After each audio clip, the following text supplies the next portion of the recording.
Mga kapatid na nananampalataya sa Allah subhanahu wa ta'ala, sikapin natin na damihan ang pagbabalik loob, ang pagtauba. Sapagkat lahat tayo ay nakakagawa ng kamalian, nakakagawa ng kasalanan. Iba't iba nga lang ang mga nagagawa natin o kaya ang laki ng ating mga nagagawang mga kasalanan.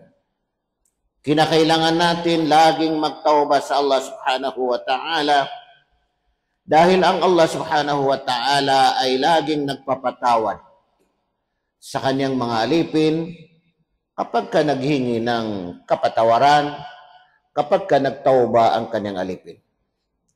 Walang sino man sa atin na hindi nagkakasala, hindi nagkakamali. Kaya yung mga kapatid natin na mga nakikita natin na minsan ay naliligaw ng landas, huwag tayong magsawang paalalahanan sila, bigyan sila ng advice, payo, akayin sila sa mabuting gawain, sa pagdarasal, sa pag-aaral, o kaya ay pananaliksik ng kaalaman. Huwag nating iparamdam sa kanila na kinasusuklaman natin sila. Huwag natin iparamdam sa kanila na wala na silang pag-asa.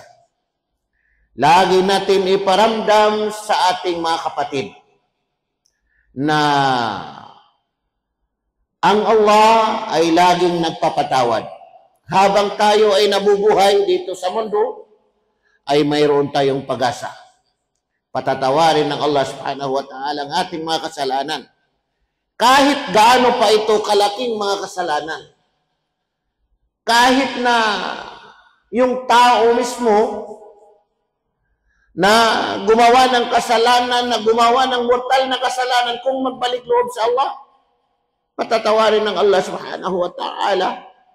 Kung titingnan natin yung isang naisalaysay na sinabi ni Propeta Muhammad sallallahu alaihi wasallam, yadhakullahu ila rajulaini yaqtulu ahaduhuma al-akhar yadkhulan al-jannah. Tumawa ang Allah. Ibig sabihin ng tumawa ay tumawa.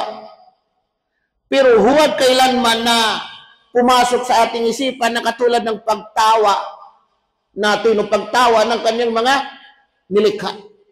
Kasi ang Allah subhanahu wa ta'ala hindi pwedeng ihalin tulad kanino man. Hindi natin pwedeng ihalin tulad, hindi natin pwedeng ihambing, hindi natin pwedeng ilarawan. Basta sinabi ni Propeta ay tumawa ang Allah subhanahu wa ta'ala o tumatawa ang Allah subhanahu wa ta'ala, yun na yun. Paniwala natin. Pero hanggang doon na. Huwag na tayong mag-isip na ano kaya? Paano kaya? Kasi yun na yun. Tumawa o tumatawa ang Allah subhanahu wa ta'ala, yadhakullah ila rajulaini, sa dalawang lalaki. Sa dalawang lalaki. Yaqtulu ahaduhum al-akhar, na pinatay ng isa ang isa. Ibig sabihin itong dalawang lalaki, ang isa, pinatay niya ang isa. Yadkhulanil jannah. At silang dalawa ay makakapasok sa paraiso. Biruin natin mga kapatid na nananampalataya sa Allah, nagpapatunay na talagang ang pagpapatawad ng Allah subhanahu wa ta'ala ay laging may pag-asa. Nagpapatunay na nakabukas ang pintuan ng pagbabalik loob sa Allah subhanahu wa ta'ala. Biruin natin, yung mga sahaba, nagtanong sila kay Propeta Muhammad sallallahu alaihi wasallam kung papaano magkaganon na dalawang lalaki na pinatay ng isa ang isa, pero dalawa sila ay nakapasok sa paraiso. Yuqatilu hadha fi sabilillah fayuqtal. Kasi yung isa ay nakipaglaban alang-alang sa Allah subhanahu wa ta'ala, fayuqtal, kaya siya ay namatay na shahid. Thumma yatubu Allahu 'ala al-qatil fayustashhad. Pagkatapos ay pinatawad ng Allah ang pumatay. Sino yung pumatay? sa paliwanag ng mga pantas ay hindi pa Muslim, hindi Muslim. Itong isa na namatay ay Muslim, nananampalataya, na nakipagdigmaan alang-alang sa Allah, namatay siya na shahid. Diretso na sa, mashallah, sa paraiso, na mataas ang kanilang antas. Itong pumatay ay hindi Muslim, hindi Muslim. Tapos, nag-Muslim siya, nagbalik loob siya sa Allah subhanahu wa ta'ala, kaya pinatawad ng Allah subhanahu wa ta'ala. Pinatawad ng Allah ang kanyang pagbabalik loob. Faistashhad, hanggang sa siya ay namatay sa shahid. Subhanallah. Maraming klase ang pagkamatay ng shahid.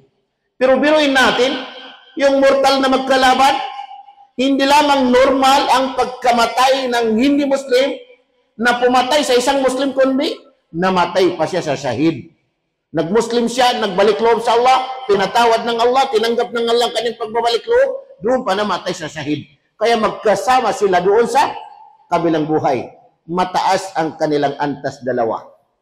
Tingnan ninyo mga kapatid na nananampalataya sa Allah. Yung hindi nga Muslim, na nakapatay ng Muslim, at nagbalik loob, nag-Muslim, nagbalik loob, pinatawad ng Allah.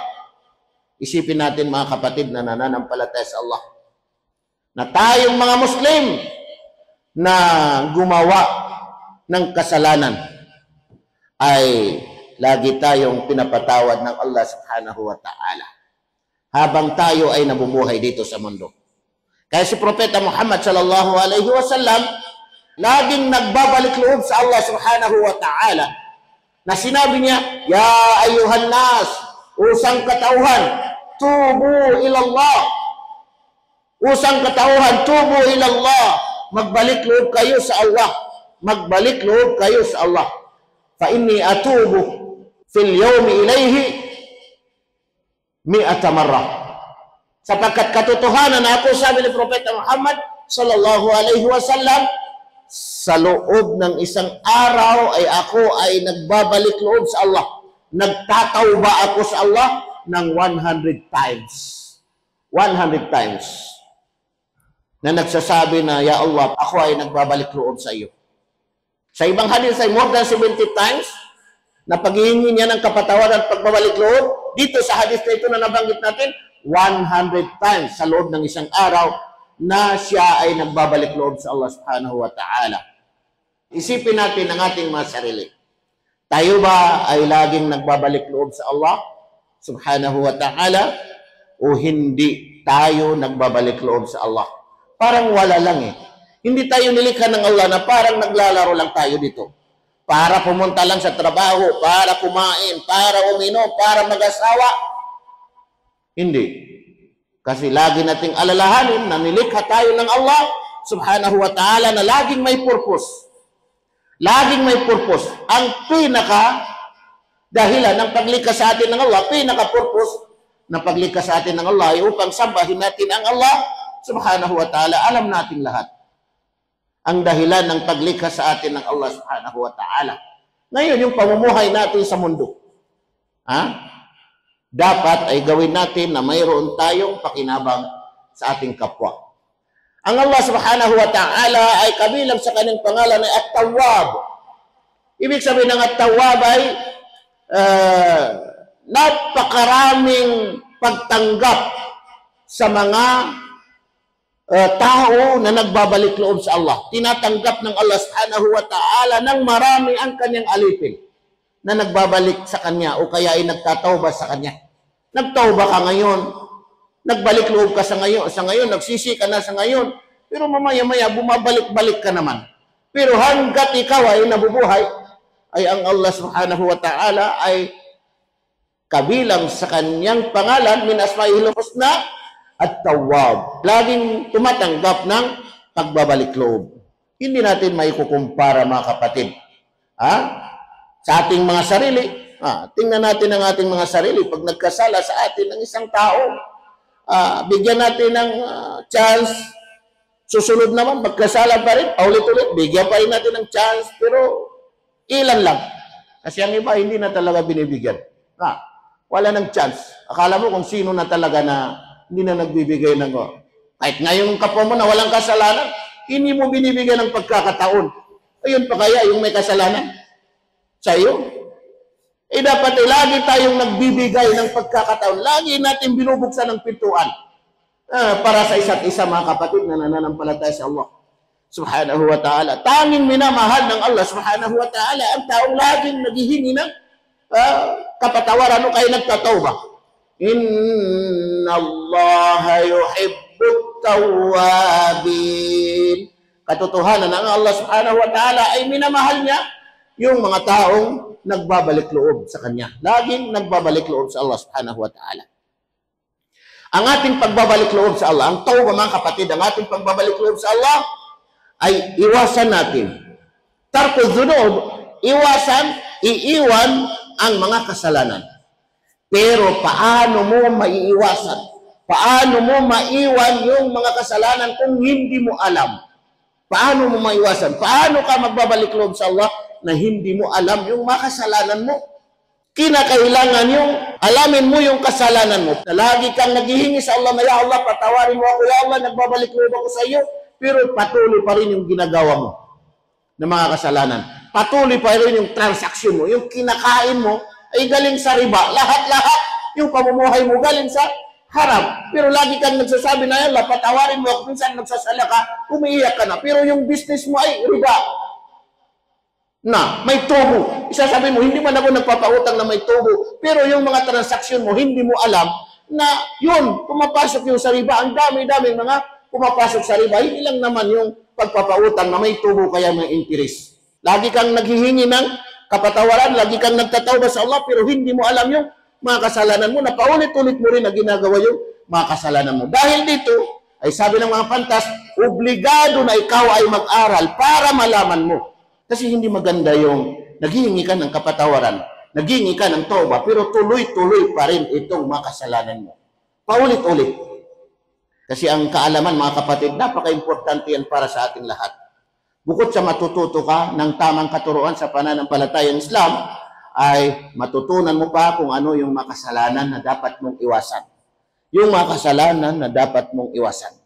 Malaki man ito o maliit, mga kapatid na nananampalataya sa Allah subhanahu wa ta'ala. Kaya inulit natin, sikapin natin na damihan ang ating pagbabalik loob, ang ating pagtauba sa Allah subhanahu wa ta'ala. Aqulu qawli hadha wa astaghfirullah li wa lakum.